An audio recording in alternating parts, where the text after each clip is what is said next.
नमस्कार साथियों, स्वागत है आप सभी का आपके अपने YouTube चैनल अनु मैम की क्लास में। आज हम बात करेंगे इंटेलिजेंस या बुद्धि से रिलेटेड एक बहुत ही इंपॉर्टेंट थ्योरी के बारे में, जो है मल्टीपल इंटेलिजेंस थ्योरी।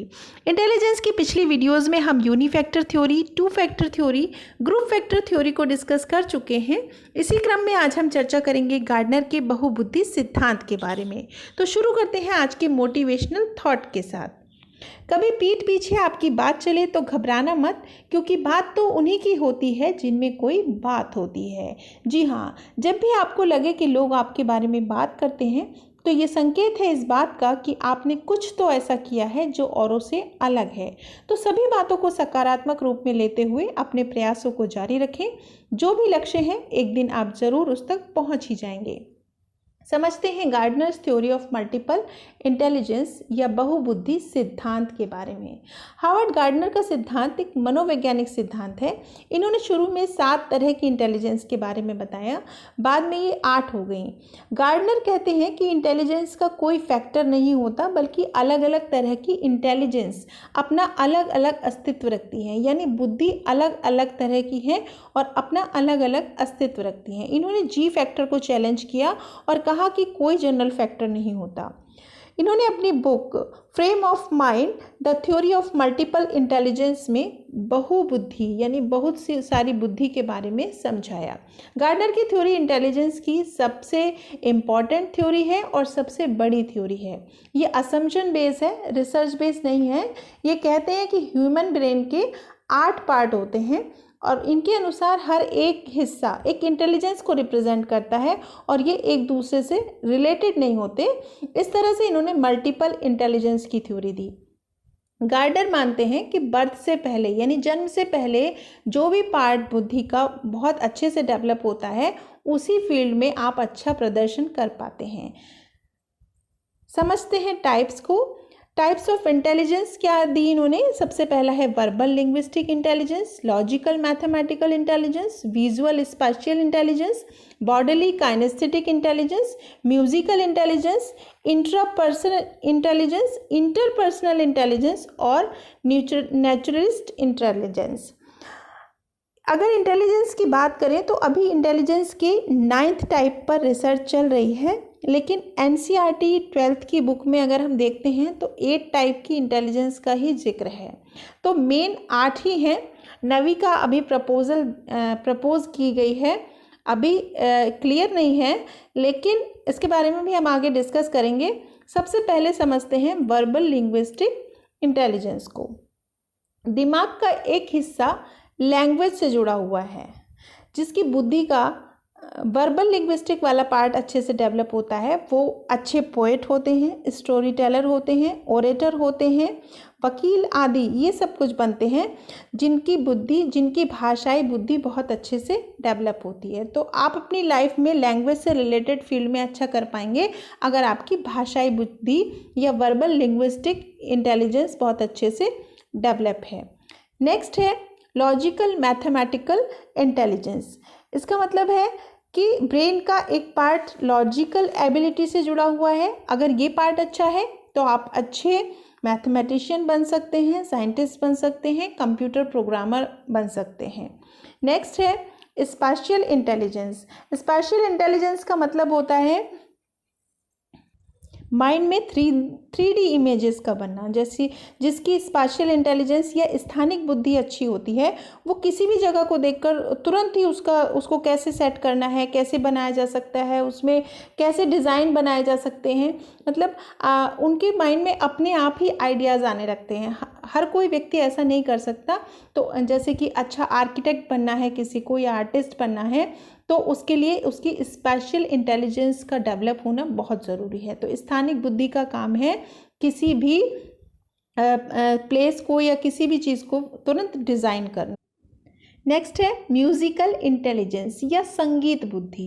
म्यूज़िक का मतलब ये नहीं है कि सिर्फ अच्छा गाना गाने वालों में ही होती है ये, बल्कि इसमें म्यूज़िक कंपोज करना, म्यूज़िकल इंटेलिजेंस जिनकी बहुत अच्छे से डेवलप होती है वो लोग अच्छे म्यूजिशियन होते हैं, कंपोज़र होते हैं, बैंड डायरेक्टर होते हैं, डिस्क जॉकीज बनते हैं। तो ये सब क्वालिटीज़ इनके अंदर आ जाती है जिनकी संगीत बुद्धि बहुत अच्छे से डेवलप होती है। नेक्स्ट है बॉडीली काइनेस्थेटिक इंटेलिजेंस। अगर आपके ब्रेन का इस इंटेलिजेंस से रिलेटेड पार्ट अच्छे से डेवलप है तो आप में अपनी बॉडी मूवमेंट को कंट्रोल करने की एबिलिटी है। आप अच्छे डांसर बन सकते हैं, अच्छे स्पोर्ट्समैन बन सकते हैं, अच्छे योगा मास्टर बन सकते हैं। कोई भी ऐसा काम जिसमें शेप देनी है, मूर्तिकार बन सकते हैं।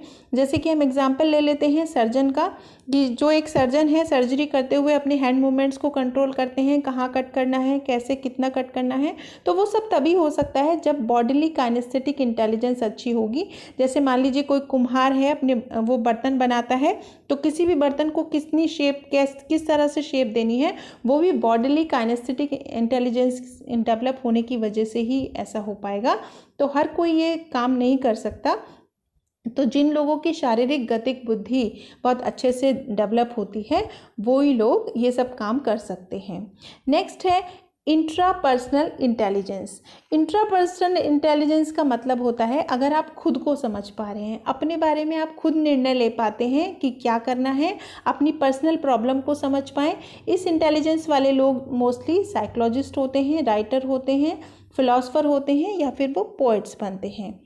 नेक्स्ट है इंटरपर्सनल इंटेलिजेंस या पारस्परिक बुद्धि भी कहते हैं इसको। इसका मतलब है कि आप एज ए पर्सन दूसरे पर्सन को अच्छे से समझ पाएंगे, तो ये होगी आपकी इंटरपर्सनल इंटेलिजेंस। ऐसे लोग जिनके ब्रेन का वो एरिया बहुत अच्छे से डेवलप होता है जिसमें इंटरपर्सनल एबिलिटी आती है, वो लोग अच्छे सेल्स पर्सन, साइकोलॉजिस्ट, साइकेट्रिस्ट, बल्कि एक अच्छा टीचर बनने के लिए भी इंटरपर्सनल इंटेलिजेंस की ज़रूरत होती है। अगर ये आपकी डेवलप है तभी आप बच्चे को देखकर ही समझ जाते हैं कि वो कितना समझ पा रहा है, क्लास में कितना ध्यान दे पा रहा है। और इवन एक अच्छे पेरेंट के लिए भी इंटरपर्सनल इंटेलिजेंस का होना ज़रूरी है, क्योंकि बच्चों के हाव भाव को समझना, उनको समझकर उनकी प्रॉब्लम को सॉल्व करना, ये कोई भी पेरेंट तभी कर पाएंगे जब उनकी इंटरपर्सनल इंटेलिजेंस अच्छी होगी। अगर प्रोफेशन की बात करें यहाँ पर तो साइकोलॉजिस्ट, साइकेट्रिस्ट और सेल्स कीपर, काउंसलर, टीचर, ये सभी इंटरपर्सनल इंटेलिजेंस वाले होते हैं। नेक्स्ट है नेचुरलिस्ट इंटेलिजेंस।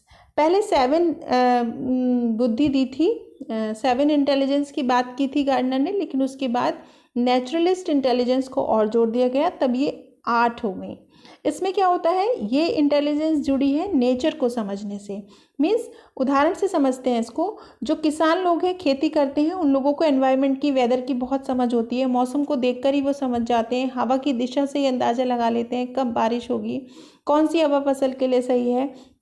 इस तरह से जो बागवानी में इंटरेस्ट रखने वाले हैं, गार्डनर्स हैं, जू कीपर्स हैं, बायोलॉजिस्ट हैं, ये सभी इसी इंटेलिजेंस के थ्रू बनते हैं। तो अगर हम इस इंटेलिजेंस की बात करते हैं, एक उदाहरण और ले लेते हैं इसमें बेयर ग्रिल का, कि जो सीरियल है मैन वर्सेस वाइल्ड, वो हम सभी ने देखा है कि वो कैसे नेचर के बीच में रहकर ये जान लेता है कि कौन सा फल खाने से भूख मिट जाएगी, कौन सा पत्ता चोट पर लगाना है, किस तरह से पानी पिया जा सकता है, प्यास बुझाई जा सकती है। तो ये भी एक अलग तरह की इंटेलिजेंस होती है जो स्पेशल लोगों में होती है। तो बायोलॉजी से जुड़ी जितनी भी फील्ड होती हैं उसमें नेचुरलिस्टिक इंटेलिजेंस की ज़रूरत होती है। नेक्स्ट है एग्जिस्टेंशियल इंटेलिजेंस या अस्तित्वगत बुद्धि कहते हैं इसको। गार्डनर ने एग्जिस्टेंशियल इंटेलिजेंस को प्रपोज कर रखा है, जो कि 9th है। वैसे मेन 8 ही हैं, पर जो नवी प्रपोजल में है वो है एग्जिस्टेंशियल या अस्तित्वगत बुद्धि। रिसर्च चल रही है अभी इस पर।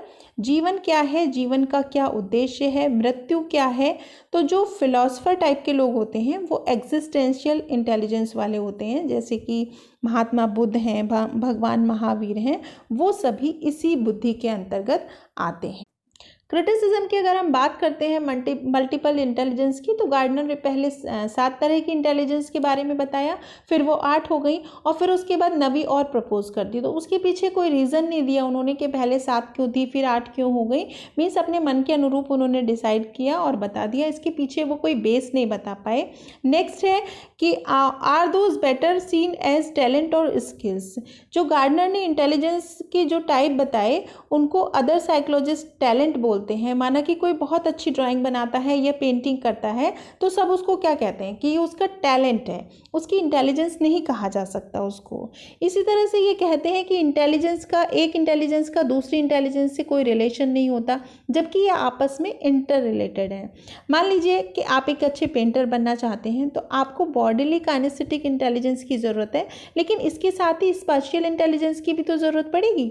अगर कोई म्यूज़िक कंपोज करता है तो उसको लिरिक्स भी तो लिखनी पड़ती हैं। इट मीन्स दोनों की ही ज़रूरत है उसको, म्यूजिकल इंटेलिजेंस की भी और वर्बल लिंग्विस्टिक इंटेलिजेंस की भी, दोनों की ही हेल्प चाहिए। लेकिन गार्डनर कहते हैं कि पर्सन इंटेलिजेंस, ये जो इंटेलिजेंस होती है पर्सन में, ये अलग अलग होती है, इसका आपस में कोई संबंध नहीं होता। इसी तरह से इन्होंने जी फैक्टर को इग्नोर किया। इन्होंने कहा कि कोई जनरल इंटेलिजेंस नाम की कोई चीज़ नहीं होती, जबकि जनरल फैक्टर सभी में मोस्टली पाया जाता है। तो आशा करती हूँ आपको गार्डनर की मल्टीपल इंटेलिजेंस थ्योरी समझ आई होगी। यदि कंटेंट समझ आया हो तो प्लीज़ वीडियो को लाइक करें, शेयर करें और चैनल को सब्सक्राइब ना किया हो अगर तो सब्सक्राइब करें ताकि नई वीडियो का नोटिफिकेशन आपको मिल पाए। धन्यवाद।